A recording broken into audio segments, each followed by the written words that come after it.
السلام عليكم. النهاردة بقى هعمل معاكم الكريب الحادق بأسهل طريقة، وبجد هيعجبكم جدا. ما تنسوش لو عجبكم الفيديو تعملوا لايك وشير، ولو أول مرة تشوفوني اعملوا سبسكرايب للقناة، فعلوا زر الجرس. يلا بينا نشوف الوصفة. هنحتاج كوباية دقيق يكون من نوع نضيف، وهحتاج بضاية، وهحتاج كوباية ونص حليب.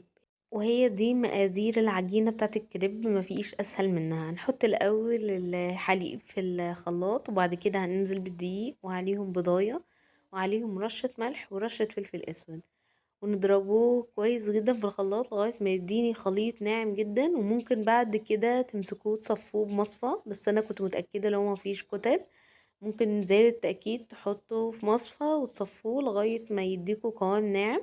بعد كده انا عندي طاسة الكريب ديت دهنتها بدهنة زيت ومسحتها بمنديل كده، لان انا مش عايزة اقليه، انا عايزة بس يبقى فيه مسحة زيت.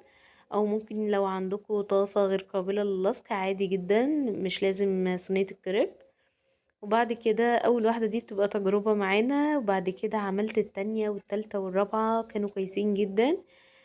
بحط دي على الوش الاولاني احطها دقيقتين، وبعد كده اقلبها على الوش التاني دقيقتين برضو.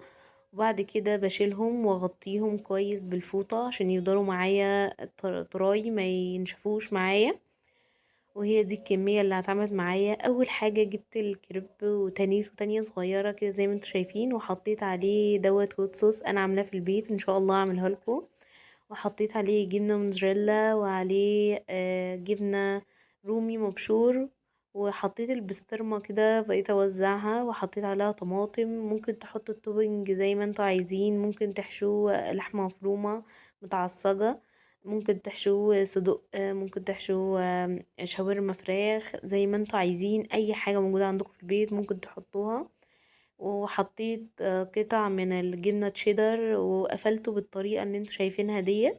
وبعد كده هرجع تاني للطاسة اللي احنا عملنا فيها، احط فيها برضو دهن الزيت، او ممكن تعملوه برضو بزبدة بس انا عملته بالزيت. بعد كده نزلت باتنين كريب الاول، حطيتهم على الوش دوت وغطيتهم لغاية ما اتحمروا معايا. بعد كده قلبتهم على الوش التاني لغاية برضو ما اخدوا لون معايا. بعد كده اخدتهم في قطع سلوفان ألمونيوم كده عشان يفضل معايا سخن. وبجد كان طعمه جميل جدا. فضلت اعمل الكمية كلها لغاية ما خلصت معايا بالشكل اللي انتوا شايفينه ده. حطيتها. بعد كده بقيت اشيل واحط التاني قصاده لغاية ما خلصت الكمية كلها اللي عندي، وبجد كان قمر جدا. شايفين بجد تحفة. الكمية ديت هتعمل معاكم حوالي 4 كريبات متوسطين يعني حلوين. والله الوصفة دي احسن بجد من انكم تشتروا بس كريباية واحدة عاملة 45 جنيه. اعملوه في البيت بيبقى بجد طعمه تحفة، واحلى من الجاهز كمان. وبكده ابقى خلصت معاكم الكريب الحادق، بجد طعمه تحفة وهيعجبكم جدا. متنسوش تجربوه وتقولوا لي ايه رأيكم. واشوفكم المرة الجاية على خير ان شاء الله، وفيديوهات تانية وفيديوهات جديدة.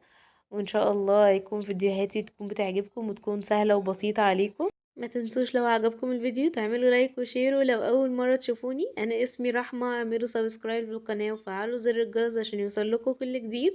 وبجد انا بحب تعليقاتكم جدا، واشوفكم المرة الجاية على خير وبألف هنا.